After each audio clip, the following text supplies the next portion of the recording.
Bonjour, une série d'intégrales de cosinus et sinus où il faudra faire appel à des formules de Trigo. On doit intégrer sinus 7x. Vous savez que la dérivée de cosinus c'est moins sinus. Donc on va dériver cosinus 7x et regardez ce qu'on obtient. On trouve moins 7 sinus 7x. On doit supprimer le facteur moins 7. Il suffit de diviser par moins 7 comme on l'a vu dans les premières vidéos sur les primitives.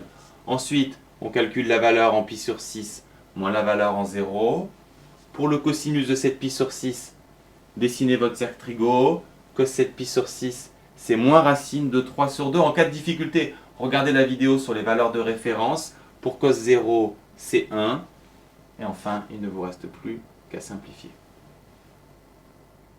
Pour intégrer ce cosinus, on pense que la dérivée de sinus, c'est cosinus. Donc on va dériver sinus de 2x plus 4. La dérivée de sinus u, c'est u' cos u. On doit se débarrasser du 2. On divise par 2. On a compensé. On a la primitive. Valeur en pi sur 2 moins valeur en 0.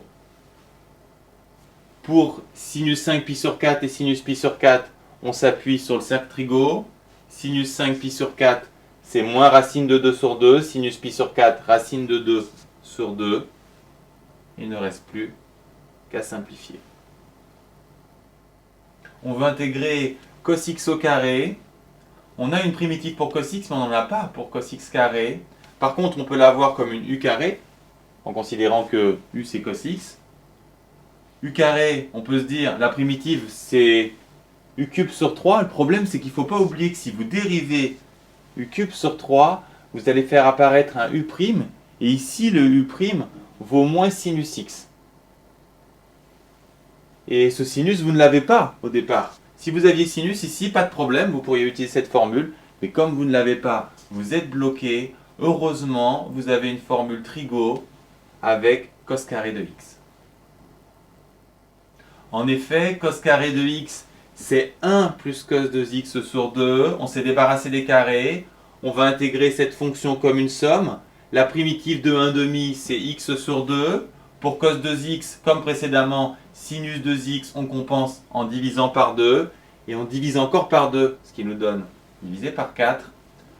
La valeur en pi sur 2, ici. Puis ensuite, en 0, tout s'annule. Le sinus de pi, bien entendu, vaut 0.